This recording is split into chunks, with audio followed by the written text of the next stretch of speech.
Every human being has a part of their mind that they keep in darkness. Parts of ourselves that we deny, that we repress, that we avoid. Over 100 years ago, Carl Jung discovered what he called the shadow. That part of a person's unconscious, subconscious mind that we seek to run away from, that we seek to deny its existence, the part of us we don't like, the part of us that all of a sudden we feel ashamed of, we feel minimized by, we feel limited and not good enough, inadequate, insufficient. All these words which say, I am not this, and I refuse to acknowledge this. Now this is very important because it's part of us.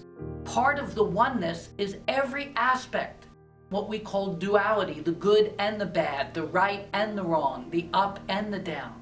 Everything in the universe has its other side.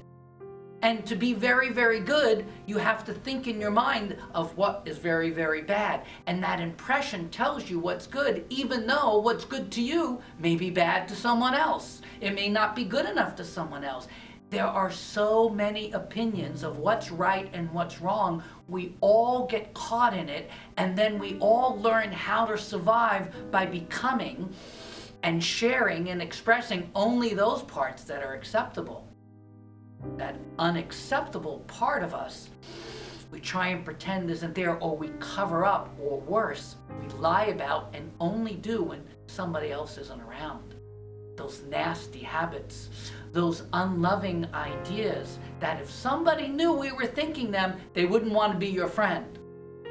Well, this shadow, this denied aspect of ourself is very important to understand, because the way you learn about your shadow is how you judge, criticize, and respond to another when they are being in the shadow side, their dark side, when they're sitting there and pissing you off, getting you angry, frustrated. How could they dare do this?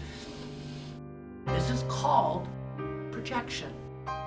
When we see a part of someone else that we're unwilling to accept in them, instead of sitting there and recognizing, oh, wait a minute, I have that inside of me too, but I push it down, I don't let it out, so I'm better than you. So what we do is we judge, we attack, we defend, we criticize, we nag, we stay away from, we avoid them, thinking there's something inside of them that is just intolerable. Embracing the shadow side means to ask yourself the question, do I also have this in me? Have I ever done what I am accusing them of doing, of why I'm so angry at them? Anything similar? Anything maybe I thought about but didn't take action?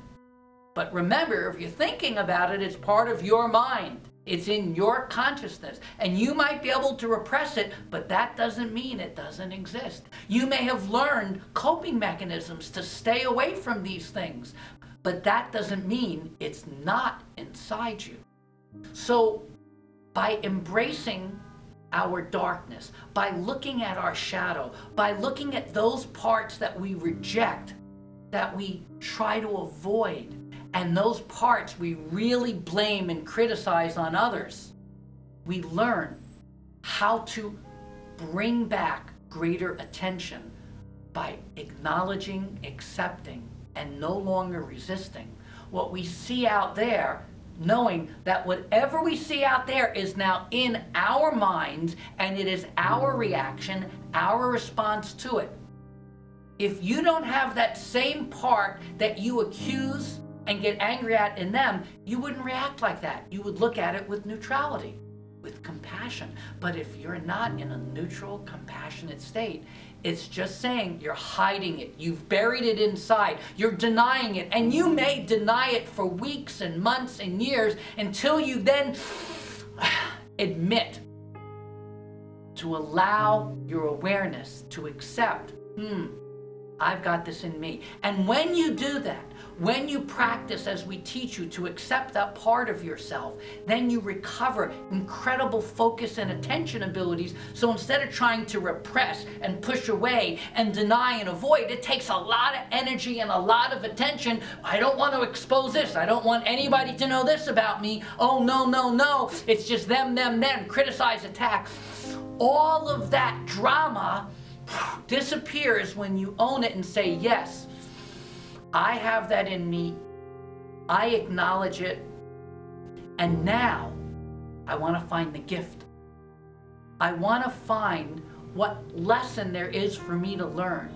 I want to see the advantage that I can make by being aware of this to return my fullness, a fullness of attention, a fullness of awareness, a fullness of acceptance. And in that fullness, I reach my maximum state of being able to hold my attention and not getting myself frustrated or angered or agitated by what they're doing out there and pointing. Because remember, when you point at someone to blame, there's one finger at them and 3 back at you. So don't blame yourself. Don't beat yourself up. Acknowledge, look, examine, recover those rejected parts of yourself and return a deep, powerful strength by utilizing and turning the lead into gold. We call this alchemy. Look at those parts of yourself, parts from the past that you've denied and repressed. Bring them back and get the life force energy. Get the attention that's been locked up in pushing it away. Free it. Free yourself and empower yourself by accepting both your light and your shadow.